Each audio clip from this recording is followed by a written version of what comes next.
BJP से प्रवक्ता गौरव मिश्रा हैं। देश की ठीक है महिला का गौरव मिश्रा अपमान जी, किया जाता है। तोड़ मरोड़ कर पेश किया जा रहा है, उनका निजी बयान है या फिर गलत तरीके से आप बयान को पेश करने की कोशिश कर रहे हैं, ये अब राजेंद्र सागर जी कह रहे हैं।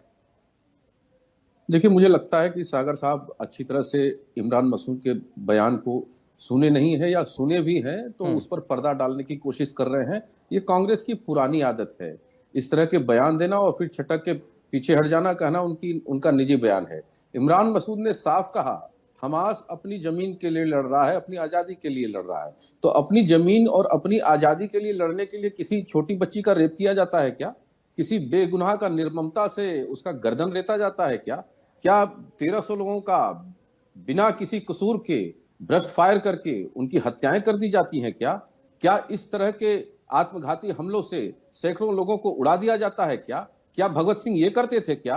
ये किस तरह की बात कर रहा है ये सांसद? दरअसल हमास का जो आतंकवादी कीड़ा है ना, वो इनके जिहादी दिमागों में बैठा हुआ है और ये फड़फड़ा गए हैं, बेचैन हो गए हैं, क्योंकि इन्हें लगता था, जिन्ना कहता था कि हमने लड़ के ले लिया पाकिस्तान और हंस कर ले लेंगे हिंदुस्तान, वो सपना आज दरकता हुआ, टूटता हुआ दिखाई दे रहा है। क्योंकि आज जब 25 मिनट में भारत पाकिस्तान को, जिसका ये हवा दिखाते थे, ये कांग्रेस पार्टी लगातार पाकिस्तान के नाम पर भारतवासियों को दहलाती रही, डराती रही, धमकाती रही और पिछले दरवाजे से उसी पाकिस्तान को पैसों से पोषित करती रही, उसी आतंकवाद से भारत की जमीन को रक्त रंजित करवाती रही। आज ये आतंकी भाषा नहीं बोलेंगे तो क्या बोलेंगे? इनकी नेता नहीं तो कहा था ना बाटला हाउस कांड पर कि वो आतंकवादी नहीं थे, उनके मरने पर मैं फूट फूट करके रोई। आप बताइए, ये सब तो बयान इन्हीं लोगों के हैं और इन्हीं के कार्यकाल में पूरा देश आतंकवाद के भेंट चढ़ गया था। चाहे वो पंजाब हो, चाहे वो कश्मीर हो, रलीफ चलीफ गलीफ पूरा जम्मू कश्मीर में, चाहे नॉर्थ ईस्ट में 550 से ज्यादा इंसर्जेंट्स ग्रुप पैदा हो गए, 144 से ज्यादा शहरों में नक्सलवाद और उग्रवाद पैदा हो गया। ये किसकी देन है भाई? ये किसकी देन है? ये तो कांग्रेस पार्टी जो 55 साल सोल प्रोप्राइटरी शासन रहा इनका इस देश में, ये तो इन्हीं की देन रही है। आज इनको समझ में नहीं आया, इनकी आंखों पर पर्दा पड़ा हुआ है। इनको ऐसा लग रहा है कि अब शासन आ नहीं सकता तो मुस्लिम वोट बैंक की तुष्टीकरण के लिए उनके तलवे चाटो, उसके लिए कुछ भी बोलना पड़े, कुछ भी बोलना पड़े। सरदार भगत सिंह की तुलना कर रहे हैं, उनके तो एक रोए के बराबर भी नहीं है। कभी सम्मान दिया क्या? 70 साल में कभी इन्होंने किसी भी बलिदानी को सम्मान दिया क्या? 1979 तक तो हमारे आईएनए के जो सैनिक थे उनको सैनिकों का दर्जा तक नहीं मिला, उनको भूतपूर्व सैनिक का दर्जा तक नहीं मिला, स्वतंत्रता संग्राम सेनानी का दर्जा तक नहीं मिला। यह हाल था इन लोगों का। जिन लोगों ने देश की आजादी में अपना योगदान दिया, उनको तो ये आतंकवादी घोषित करते रहे, उनको तो ये किताबों में पढ़ाते रहे और महिमा मंडित करते रहे बाबरवादियों को, औरंगजेबवादियों को। तो ये औरंगजेब की नाजायज विचारों को पोषित करने वाले, देश में फलने फूलने वाले, उसको बढ़ावा देने वाले लोग रहे हैं और भारत को भोग भूमि मांग करके भारत को लूटते और चूसते रहे हैं, जिसके सारी सप्लाई लाइन अब कट रही है, बंद हो रही है। तो इनके हलक से आवाज नहीं निकल रही है और निकल भी रही है तो आतंक की ही भाषा कह रहे हैं आपने भगत सिंह का सम्मान नहीं किया, धमकाने की भाषा निकल रही है। कह रहे हैं आपने भगत सिंह का सम्मान नहीं किया। गौरव जी, नहीं तो भगत सिंह का सम्मान इन्होंने किया क्या? चंद्रशेखर आजाद का सम्मान इन्होंने किया क्या? आप बताइए जरा। तो हमारे प्रधानमंत्री उन सभी मॉन्यूमेंट्स पर जो हमारे बलिदानी रहे हैं, उनके घरों तक गए, उनके उन स्थानों तक गए जहां उन्होंने अपने जीवन को खपाया था, उस कठिन परिस्थितियों में उनको सम्मान देने का काम किया। पूरे देश भर में एक वातावरण बना बलिदानियों के प्रति, भारत की जो युवा पीढ़ी है उनके साथ जुड़ सके। आज इंडिया गेट पर आप देखिए, जो हमारे देश के सैनिक बलिदान हुए उनके सभी के नाम वहां पर अंकित हैं। कितना काम किया इस सरकार ने अपने देश की विरासत को और विकास को और आधुनिकता को, सबको एक साथ लेकर के आने के लिए। लेकिन इन लोगों ने डिस्कवरी ऑफ इंडिया के नाम पे भारत की विरासत को ढक दिया था, उसके ऊपर ढक्कन रख दिया था। देश को यह समझाते रह गए कि हाँ, डिस्कवरी ऑफ इंडिया ही भारत है और भारत तो यूनियन ऑफ स्टेट्स है। ये दुनिया भर की परिभाषाएं विदेशों में जा करके भारत के बारे में गढ़ने लगे। ये वो भारत है जो पूरब से पश्चिम तक, उत्तर से दक्षिण तक एक रहा है सांस्कृतिक रूप से। सीमाएं बेशक अलग रही हो, ये नेशन स्टेट वाला देश नहीं रहा है। भारत की सोच, भारत के विचार वैश्विक हैं, ब्रह्मांडीय है, कॉस्मिक है, वो ये समझ लें। और आतंकवाद को कभी भारत ने पोषित नहीं किया। और इमरान मसूद क्या कह रहा है? कह रहा है भारत सरकार का ऑफिशियल लाइन क्या है? भारत सरकार हमास को आधिकारिक रूप से आतंकवादी नहीं संगठन घोषित नहीं किए। उनको यह मालूम होना चाहिए कि यूएपीए के तहत जो भारत की सीमा के अंदर या सीमा से सटे उग्रवाद या आतंकवाद को अंजाम देगा वो हमारे आतंकवादी श्रेणी में आएगा। और जब 7 अक्टूबर 2023 को हमास ने इजराइल के अंदर 1300 लोगों की बेरहमी से हत्या की, भारत सरकार का ऑफिशियल बयान क्या था? ये आतंकी घटना है और इसका हम पूरी तरह से मजम्मत करते हैं और इजराइल के साथ खड़े हैं। और हमास का ऑफिशियल लाइन क्या है? हमास की ऑफिशियल लाइन है कि मजहब के आधार पर यहूदियों को जिंदा नहीं रहना चाहिए, वो पूरी की पूरी लैंड फिलिस्तीनियों की है, उनको दे देनी चाहिए, उनसे छीन लेनी चाहिए, चाहे उसके लिए पूरा कत्लेआम मचाना चाहिए, यदि यहूदियों को खत्म करना चाहिए। क्या ये मानवता कहती है? क्या किसी एक मजहब को जिंदा रखने के लिए सभी को मार दिया जाए इस धरती से? उसको ये बढ़ावा दे रहे हैं, भारत के अंदर बढ़ावा दे रहे हैं। क्या ये संभव है? क्या? ठीक।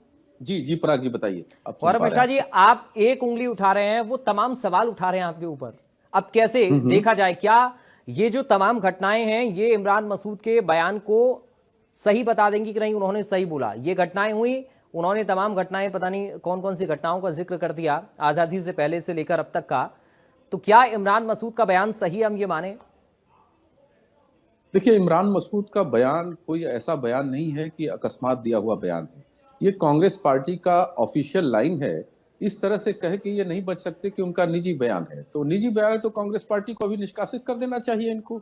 इस तरह के घिनौने और घृणित बयान देने पर इनको निष्कासित तत्काल प्रभाव से कर देना चाहिए, लेकिन वो तो नहीं करेंगे क्योंकि ये वही व्यक्ति है जिसने कहा था कि भाई शांत रहो। सागर जी आप शांत रहो ना, आपकी पार्टी से बुलवा लीजिए, हम नहीं बोलेंगे। राजेंद्र सागर जी प्लीज, वो किसमें दिल्ली को राजेंद्र सागर जी प्लीज, किसको गाली बक रहे थे दिल्ली में? किसको गोली मार रहे थे? गौरव मिश्रा जी लोगों को गोली मार रहे थे। इनको सरकार बुलाने दीजिए, मैं ऐसे गाली बक रहे थे। राजेंद्र सागर जी प्लीज सर। आप देखिए, कांग्रेस प्रवक्ता की बेचैनी से आपको समझ में आ सकता है कि मुंह से कुछ ना कुछ तो निकल गया है। यहाँ पे एक वरिष्ठ पत्रकार बैठे हुए हैं इस पैनल में, बहुत ही वरिष्ठ पत्रकार हैं और निष्पक्षता से अपनी बात को रख रहे हैं, और उनके लिए कितनी अनर्गल बातें इन्होंने कही है, क्या वो स्वीकार करने योग्य है? किसी नेशनल चैनल पर बैठ करके इस तरह से व्यक्तिगत होकर के आक्षेप लगाना, ये तो बहुत घिनौना काम है। और यही कांग्रेस का आज चरित्र रह गया है, क्योंकि जनता का विश्वास तो इनके साथ है नहीं और कोई मुद्दा भी नहीं है। और मुद्दे भी अब चूंकि बाहर की सप्लाई लाइन कट गई और विदेशों से जो सोर्स से मुद्दा आते थे वो भी मुद्दे अब कारगर नहीं साबित हो पा रहे हैं, तो ये करे क्या? तो अंततः इनके पास एकमात्र आतंकवाद, आतंकवादियों को खुश करना और मुस्लिम तुष्टीकरण के आगे घुटने टेक देना, उसके लिए सब कुछ करने के लिए तैयार है। वो स्थिति आज कांग्रेस पार्टी की हो गई है, इसलिए इस तरह के बयानों को ये हवा दे रहे हैं। आप देखिए किस तरह से सनातन को खत्म करने का, सनातन को डेंगू मलेरिया कहने का, सनातन के नाम पर रामचरितमानस को जलाने का, मनुस्मृति को जलाने का एक अभियान कांग्रेस ने छिड़वाया दक्षिण से लेकर के उत्तर तक, और उसमें ये सब शामिल हैं, चाहे वो समाजवादी पार्टी उत्तर में हो, चाहे वो स्टालिन की पार्टी हो, सभी इसमें विपक्षी सारे दल समाज एक साथ मिले हुए हैं। लेकिन इनको अब ये समझना चाहिए कि ये देश की जो सोई हुई चेतना थी ना, वो जागृत हो गई है। 11 वर्ष में महज प्रधानमंत्री मोदी जी ने देश को जिस मुकाम पर ला करके खड़ा कर दिया है ना, देशवासियों का छाती चौड़ा हो गया है, 56 इंच से ज्यादा बड़ा हो गया है। इसलिए अब पूरे दुनिया में भारत की दस्तक देखी जा सकती है, महसूस की जा सकती है। वो इनको खल रहा है। इनको तो वही कमजोर भारत चाहिए था जिस पर बार बार बम विस्फोट हो, आतंकवादी हमले हो, और ये उसी पाकिस्तान को 26/11 के हमलों के बाद उसी पाकिस्तान को अनुदान दे, पैसे दे, भारत का पैसा पाकिस्तान को दे और पाकिस्तान वही आतंकवाद की खेती भारत में चलाए। ये कारोबार इनका रुक गया। कश्मीर में उन्हीं अलगाववादियों को ये पैसे भेजते थे दिल्ली से, और वही अलगाववादी भारत के पैसे से भारत के अंदर ही आतंकवाद को बढ़ावा देते थे। वो सारे कार्रवाई, वो सारी चीजें अब रुक गई, इसलिए इनकी परेशानी का सबब है। इन्होंने तो कभी संघर्ष किया नहीं, और पूरे देश के बलिदानियों की जो बलिदान था, स्वतंत्रता संग्राम सेनानियों का जो बलिदान था, उसको 2 व्यक्ति तक सीमित रख दिए, गांधी परिवार तक सीमित रख दिए, नेहरू जी तक सीमित रख दिए, और डिस्कवरी ऑफ इंडिया को भारत का जन्मदाता बना दिए। यही देश की जनता को पिलाया गया, बताया गया, समझाया गया। लेकिन आज देश की जनता एक एक पन्ना पलट रही है, और पलट रही है तब पता चल रहा है कि कांग्रेस के अपराध कितने जघन्य हैं, कितने घिनौने हैं। वो गजनी से भी ज्यादा घिनौने हैं,